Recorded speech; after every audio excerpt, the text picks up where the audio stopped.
Good morning, everyone. So the next 3 videos will all be centered on the current flavor of what's going on in our country. So the topic of today's video is going to be family cloth and how to make it and how to use it and how to wash it. Family cloth is reusable toilet paper. It is a sustainable way to provide a much needed essential item, and the initial cost is minimal. For anyone that has ever cloth diapered, it is an easy transition to move into. For those of you that have never cloth diapered, it is still an easy transition to move into. And so I'll talk about the pros and the cons, how to make it. So let's get started. I had to move inside because it was actually getting really chilly out on the porch. What I'm going to be doing is showing how to make family cloth from flannel that I bought at Walmart. Now, family cloth can be made from pretty much anything, depending on what your situation is, where you're at, what your budget is. You can tear up cotton sheets, you can tear up flannel sheets, old towels, fabric from robes, t-shirts, pretty much anything that you don't mind touching to your rear end and throwing in the washing machine. Now, some fabrics are going to be more scratchy than others, or are not going to be as absorbent, so it's not going to be as comfortable as using Charmin or Scott tissue. So the point here is to be more sustainable and less dependent on society for everyday needs. We also have another thing that we call mama cloth, which is reusable pads, and I will show how to make those and use them in another video. But for now, let's get started on family cloth. I purchased this solid white flannel at Walmart a couple of days ago. It is about 1 1/3 yards. You can see it didn't cost very much. I'm going to remove the sticky tags. I'm not going to worry about any flaws that it may have because the purpose for it is not going to be affected if it has frays or stains. I'm not going to stitch the edges. I'm not going to serge the edges. I'm going to leave them raw. When it's washed, if you notice that your edges are fraying, then you can go ahead and take your scissors and go along the frayed edge and cut down any long strings that are bothersome. I'm going to put my edges back together. I'm not even going to measure this out because really it does not matter. It is whatever size you think you're going to need for your needs and what's manageable. So if you have small kids or someone who doesn't understand about wiping, folding, wiping, that is quite wasteful with the toilet paper, you probably don't want to give them a really big piece. And actually really big pieces get kind of cumbersome anyways.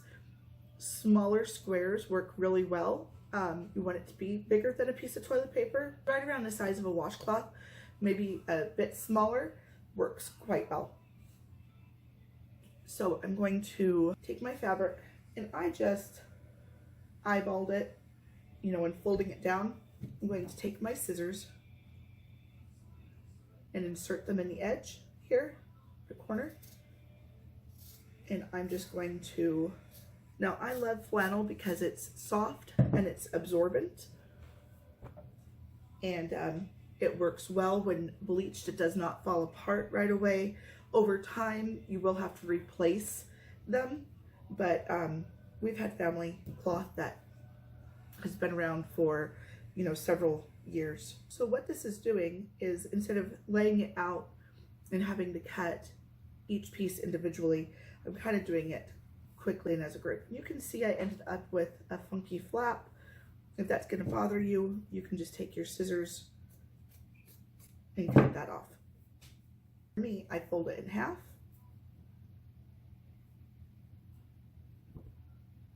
And then I fold it again so it's in a quarter.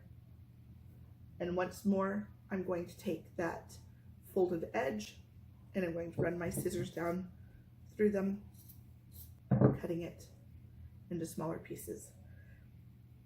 Then I'm going to once more, so the end result is a piece of about this size. This actually works really well.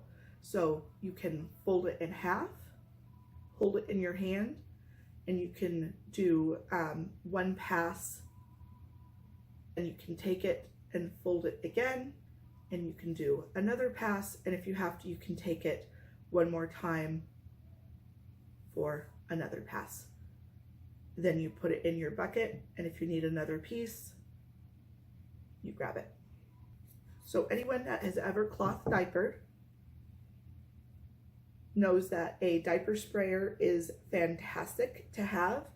So if you have one or you want to invest in one, if you are going to give family cloth a try, it is a great tool. It hooks up on the back of your toilet.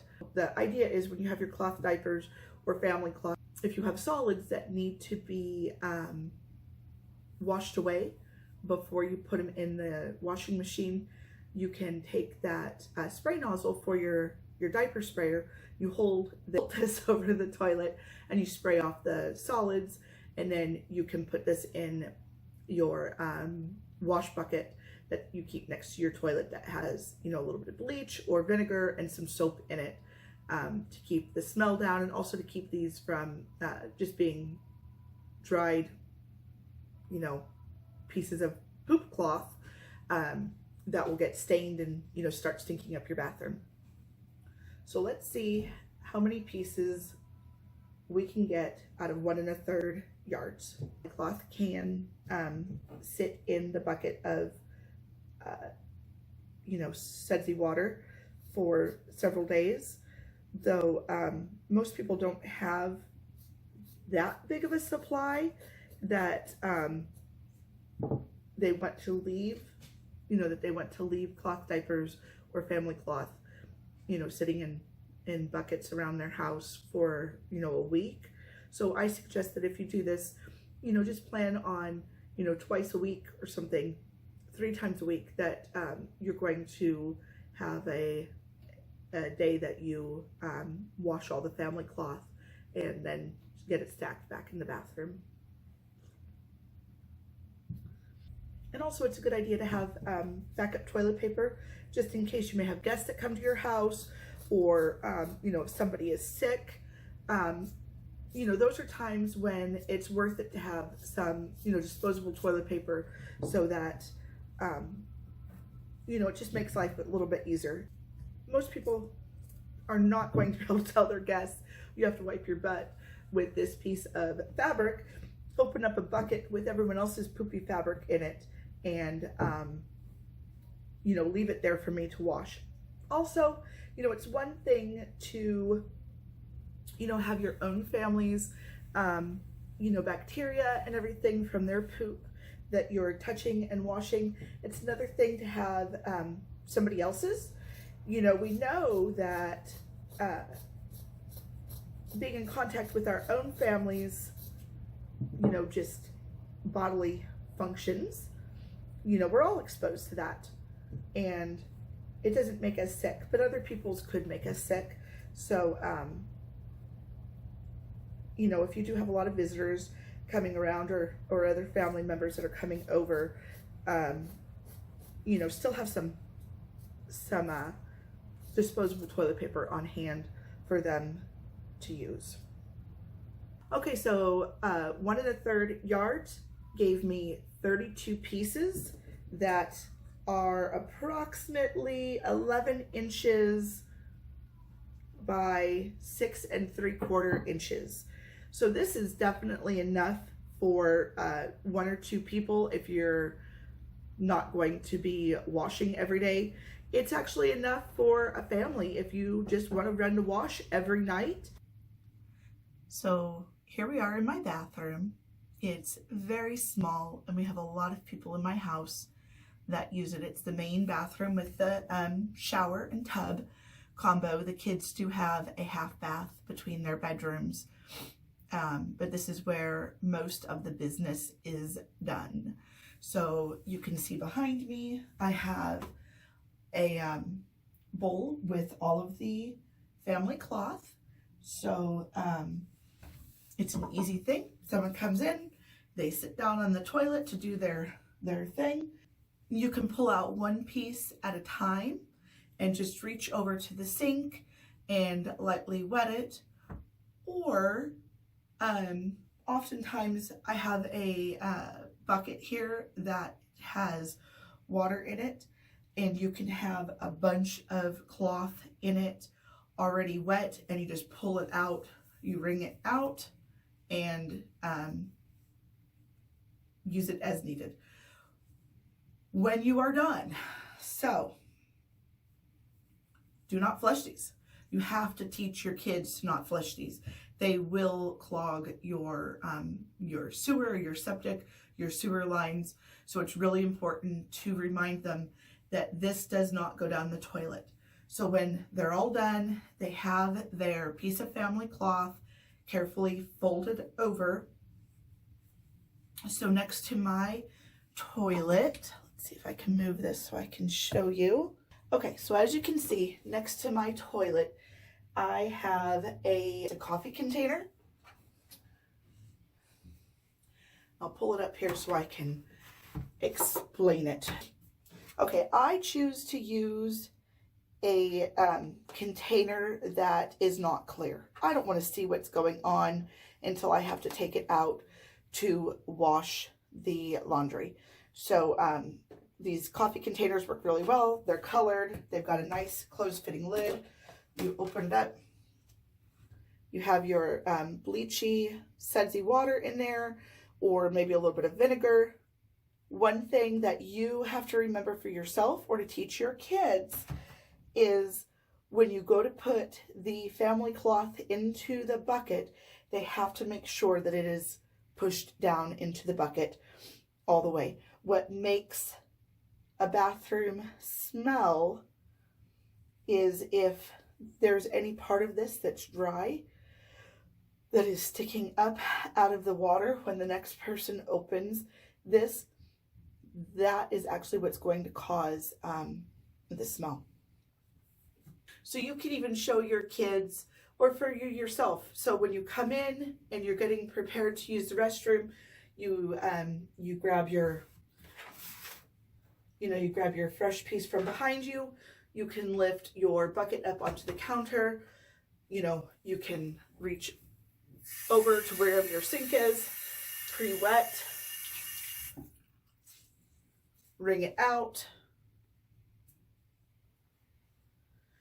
You can then open it up and have it prepared as you need it. So remember, we talked about you can get multiple swipes out of this. So you can do, front to back, swipe 1, fold over. You can do swipe 2, fold over. And then like your triangle end, you can do another swipe, fold, dump into your, and then dump into your bucket all the way, and then grab another piece as needed. Bucket goes back down on the floor. Finish up, flush, wash your hands. I mean, I feel really stupid giving this, it should be basic advice, but I think a lot of people don't even know this. And so I guess I've gone beyond just showing about a sustainable way to have toilet paper and to also help the environment. So one more thing I want to show you all before I let you go. So this is called a squatty potty, and these are wonderful, especially if you have people that you know, are hard poopers. They don't poop well. So okay, so you can pull that out, and then when you go to sit down on the toilet, you actually put your feet up like this. It puts you in a squatting position, brings your legs up, opens everything, aligns. So I just think that squatty potties are great. I think that everyone should have one. I'm gonna bring this back up. Oh my gosh, that's funny.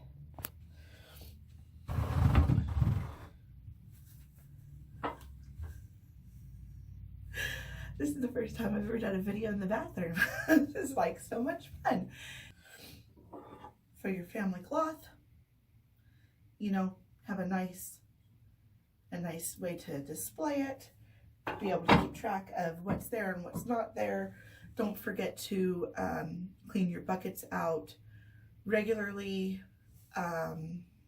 If you're lucky enough to have a diaper sprayer that's attached here, you can use that to clean off the family cloth inside the toilet. So thank you for joining me today. I know that this has been a really different video for me, and not really what I planned on having on my channel when I first started this, but I appreciate everyone's patience and time, and I hope you enjoyed the video and found it informative.